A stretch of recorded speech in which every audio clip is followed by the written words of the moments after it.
Hey, Joe, I need you to do a live shot in front of the courthouse at 5. I can't. I'm editing today. Tom and I switched shifts so that I could go to the dentist. I'm on painkillers. Okay. Shoot. I need to find somebody right now. There's Brad. Hey, Brad? I need you to do a live shot in front of the courthouse for the 5. Here's the site survey from yesterday, and Karen's the reporter. Well, I haven't done a live shot in a couple of months. I'll need a few minutes to go over things with engineering. That's fine. Tell Karen I'll meet her at the truck in 15 minutes. Okay, I got it all now. Remember, take your time. When you get out there, look around. It's not easy, but if you keep your head and don't get distracted, you'll do just fine. And the checklist is on your key ring. Oh, yeah, thanks. Good luck. All right, thanks.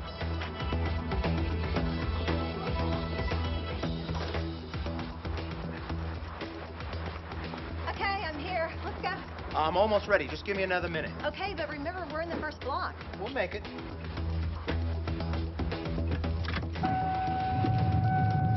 Truck 2, what's your ETA?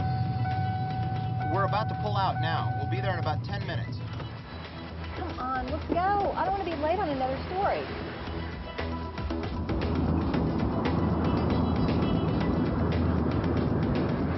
Okay, here's our spot from the site survey. Finally.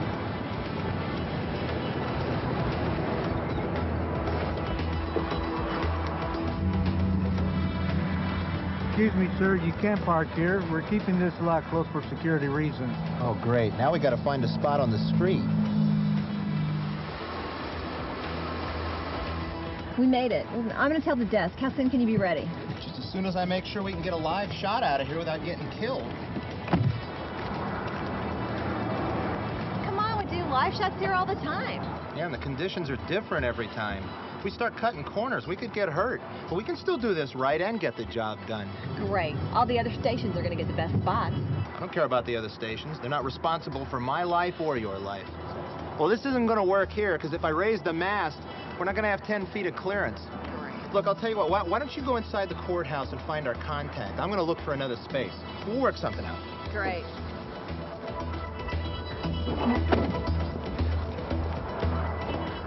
ENG, this is Brad in truck 2 over at the courthouse. We're not having luck in any of the usual spaces, but we're working on it. We'll have something for you. It's just going to take some time, because I got to run cable. Okay, 10-4. Do your best and let us know when you're ready.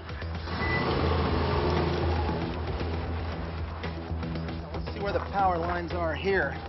One here. We got plenty of clearance. There's good clearance for the mast. Let's see what else we got around here.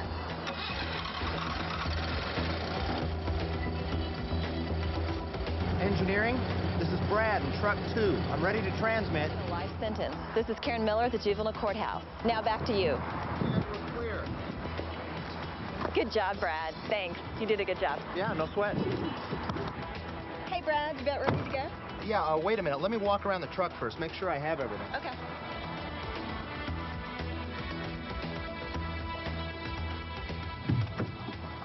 Okay, I got everything. Yeah, but did you lower the mast? Truck 2, I'm sorry to do this to you, but don't break for dinner. You gotta go to City Hall. The mayor's having a press conference. Oh, man. Jeez. Hello, I'm Mark Bell, speaking on behalf of Salt River Project. SRP is a major public power utility company serving Arizona electric customers and water shareholders since 1903. Electric safety has always been a top priority at SRP, and electric safety should always be a top priority for ENG operators too. I've been studying ENG operations and accidents for many years. The scenario you've just seen happens hundreds of times every day. A live shot under the usual pressures confronting news crews. It looks pretty easy, but we all know that something could have gone wrong any step of the way. Let's take another look at what we just saw. Joe's taking a prescription drug, which may affect his ability to do certain jobs. It might even be illegal for him to drive a vehicle, and he might not be able to think clearly while operating equipment, especially in public places. And one other thing. Shifts so that I could go to the dentist. I'm on painkillers. Okay. He spoke up. Joe had an obligation to tell his employer that he was taking a painkiller. Make sure you know your station's policy about being under the influence of prescription drugs, which may affect your job performance. And here's Brad, the inexperienced substitute, because he hasn't worked on the truck for a few months. It was good that he went over things with the chief engineer as a refresher. He also had a checklist covering key points of operating the truck. Now, what about the site survey? Each newsroom should keep a log of microwave shots to avoid wasting time looking for the best parking spot and other repetitious activities. These surveys are very helpful, but many times you'll find yourself out on a shoot and the site survey won't apply because of unpredictable conditions. Then what do you do? Remember, take your time. When you get out there, look around. It's not easy, but if you keep your head and don't get distracted, you'll do just fine. That's a big problem, distraction. In fact, dealing with distraction is probably the biggest challenge facing an ENG truck operator. It's also a leading cause of industrial accidents. What are the distractions for ENG truck operators? Time pressure, equipment challenges, weather, story logistics, traffic, driving, emergency services people, scanners, cell phones, pagers, bystanders, or just plain old inattention. And how about nutrition? When was the last time you had a decent meal?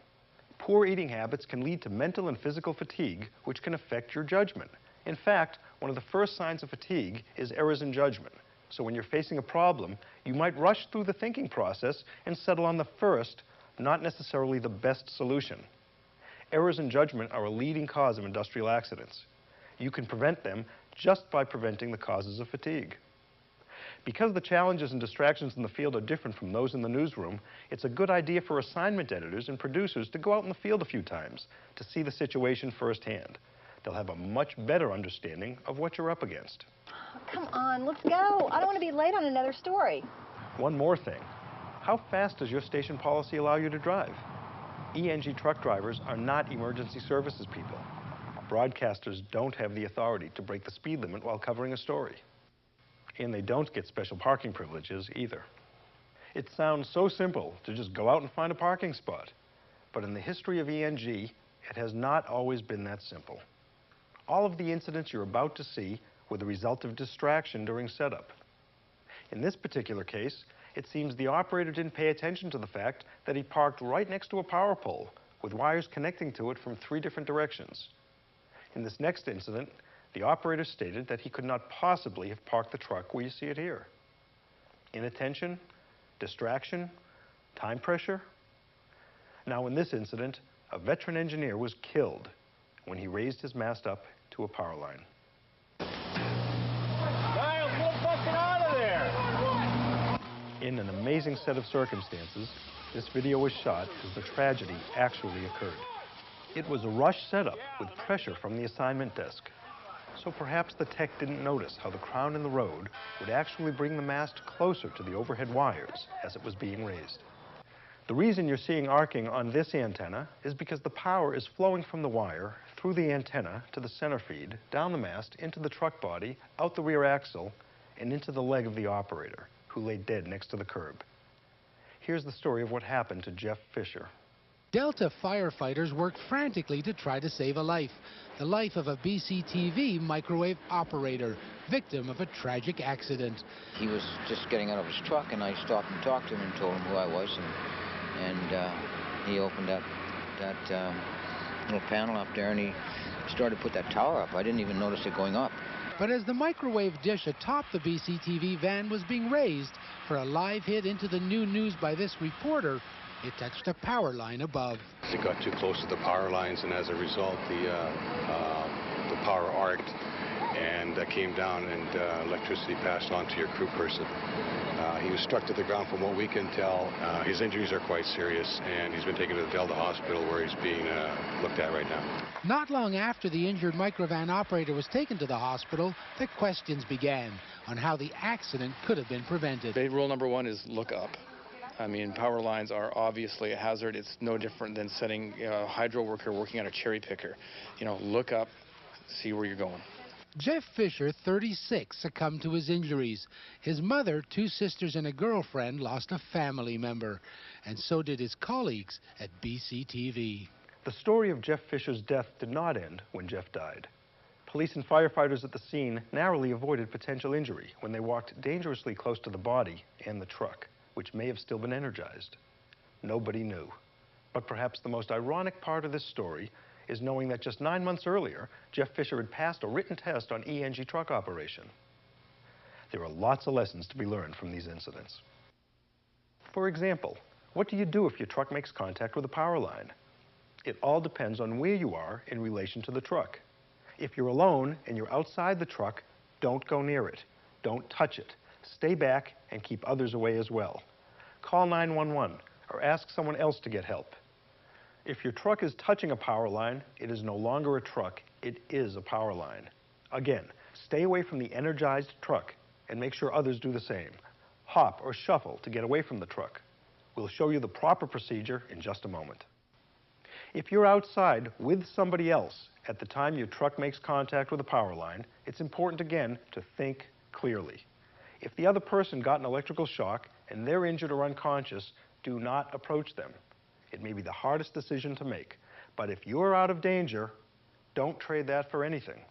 Stay calm and call 911.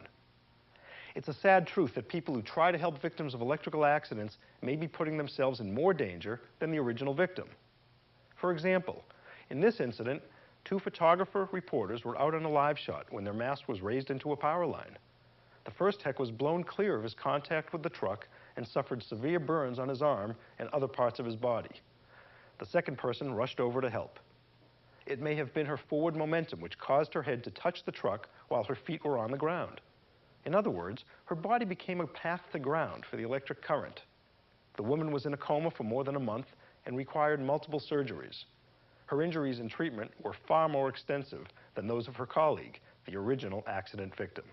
So remember, call 911 if somebody's been hurt in an electrical accident, but don't try to help the person yourself. Keep your distance, or you might be injured as well. Now, what if you're alone and inside an energized truck? Don't leave. Clear your mind and stay calm. The wrong move might severely injure or even kill you. Use your two-way radio or cell phone to call 911 first. Yell at any bystanders to stay away and not approach the truck. If you can lower the mast without getting out of the truck, do it. As long as you stay inside and you're not touching the truck and the ground at the same time, you're like a bird sitting on a power line. You're okay. Again, if you're inside an energized truck, stay inside and don't leave. But what if you're okay, but the truck might not be? If you smell a burning odor or smoke, or if you hear a crackling noise, the truck might be catching fire. Look around, check your mirrors, sniff the air. Ask any bystanders if they see smoke. You might have to consider leaving the truck. That is a very dangerous move. People have been hurt at times when they didn't necessarily need to leave a truck, but did. Perhaps because they panicked. Again, if you're okay, stay calm, look, and listen. But there have been other times when people did clear their vehicles properly. So how do you make the determination? Here are 2 reasons for leaving an energized truck. First, when an emergency services person tells you to do so. And second, when it's positively clear that you're better off leaving the truck instead of staying in it. For example, if it's on fire. First and foremost, calm yourself down and think clearly. Every move you make at this point is critical. When leaving an energized truck, you must jump clear and avoid touching the vehicle and the ground at the same time. If any part of your body touches the truck, you'll become the path to ground and be instantly injured, maybe killed. Now, when you land on the ground, you should have both feet together and your hands not touching the ground or the truck. When voltage is in contact with the ground, as it could be in the case of an energized truck, it spreads out in concentric rings, like a ripple on water. The rings have different voltages, and that difference could cause you serious harm. So if you step 1 foot on one ring and the other foot on a different ring, you could suffer electric shock or even electrocution. Same thing if you jump out of the truck and lose your balance, causing your feet to land on one ring and your hands on another. So keep your balance steady and your hands clear of any contact with the ground, the truck, anything. The voltage in the rings will decrease the further you get from the truck. Once you've landed on the ground with both feet still together, move away from the truck by either hopping or shuffling. If you shuffle, you must keep both feet together, touching the ground. Continue hopping or shuffling until you're a good 20 yards away from the truck. In wet weather or on wet ground, that distance should be doubled. This is a move you should practice if you work on an ENG truck. It'd be a shame to have to do this for the first time under the pressures of survival. This is not an easy jump. Try it a few times. Remember, there's no going back if you make the wrong move. It's important to know that a microwave truck can be energized in more than one way. Having the mast touch a power line is, of course, one example. Running over a downed power line is another. Plus, if a power line should fall on your truck, that would also cause it to be energized. So your duty as an operator is to avoid these scenarios by taking the proper precautions. We've already seen what happens when you don't. Electrical burns are among the worst of all burn injuries. They tend to be deeper and more extensive than surface burns. That's because electrical arcs will take the shortest path to ground as they pass through human tissue at 5,000 to 10,000 degrees Fahrenheit. Remember, contact is contact. The average hospitalization for an electrical burn victim is 2 months and requires 4 surgeries, and the person's family and loved ones often suffer more. Of course, the best scenario is not having to go through this in the first place. So how do you avoid an electrical accident involving an ENG truck? Well, first and foremost, you, the employee, are responsible for your workplace behavior. That means you have the last clear chance to save yourself from injury. Would you purposely take a truck, park it under a power line, raise the mast up to the point of contact with the line, and then touch the truck? Of course not. So here are some tips on how to actively avoid an accident. First, parking your truck is the most critical move, so avoid distraction. It's entirely possible that a crew would park a truck, then go off and do something else and return without checking for power lines. Then, all of a sudden, they find they have to do a quick feed, and they raise the mast without looking. Your first priority after parking the truck is to get out and look up, regardless of the circumstances and the weather. Know the area around your parking spot. When you're ready to raise the mast, always step away and look at what's around you. Get the big picture. Walk far enough away to see everything around your truck. There could be lines running pole to pole or from poles to buildings. And power lines don't always run parallel down the street. They can run in any direction. So don't think about where the power lines aren't. Think instead about where they are. All power lines are dangerous. When you set up the mast, it must be at least 10 feet from the nearest power line. That applies all around the line, not just next to it, but under it as well. And the distance increases when the voltage is higher. Here's a look at what Arizona law says about line clearances. But each state has different laws, so you should contact your local electric utility to learn the legal clearances for power lines in your state. Such laws usually include penalties for violations. So producers and assignment editors will have to realize that there will be times when a live shot just won't be possible from a certain location. Broadcasters are among the majority of the population classified as unauthorized and unqualified to be working close to power lines with an elevated structure. Simply put, we have no right or reason to be there. Here's another tip.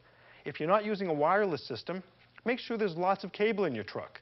So if you do need to park away from power lines, you'll still be able to get a live shot out. And make sure you have a powerful spotlight like this one. A garden variety flashlight might be inadequate when much stronger lights are available for under $50. Use your light to thoroughly search overhead. Power lines are not reflective, so take your time checking.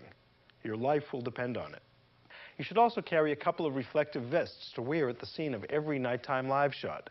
OSHA has already cited one broadcast station for not having a written policy about nighttime work procedures. Don't wait for an accident before you decide to wear the appropriate gear. And for special events involving big crowds, you should consider securing a mast height perimeter around the truck. That would prevent any injuries if the mast is toppled over by an unruly crowd or a mechanical failure. Imagine if that happened and a power line grounded right in the middle of a public event. Now what about lightning? What should you do if you're out on a live shot and there's lightning in the area? Lightning is very dangerous, so you'll need to know how to protect yourself. We strongly recommend you obtain the latest information from the National Lightning Safety Institute, which has a website, lightningsafety.com. Find out where your station keeps a copy of the truck manufacturer's owner's manual and read it. Make a copy for every operator. Despite all we know about the hazards of operating an ENG truck, many broadcasters still roll the dice when it comes to emphasizing a safe work environment. In fact, one thing many TV news operations have in common is they don't have a safety program in place. Many stations don't even mention the word safety in their day-to-day operations. As a matter of fact, up to this point in the program, we did not mention the word safety either. Did you notice? Probably not. Now is the time to make safety a daily word and thought in your workplace. Accidents can happen at any time with even the most experienced people, but your knowledge and vigilance towards on-the-job safety will help reduce the chance of accidents now that you know how to prevent them. On behalf of SRP, I'd like to thank you for joining me, and I hope you'll not only practice the safety techniques we discussed, but also spread the word with your coworkers. It's a story they won't want to miss, because safety is always good news.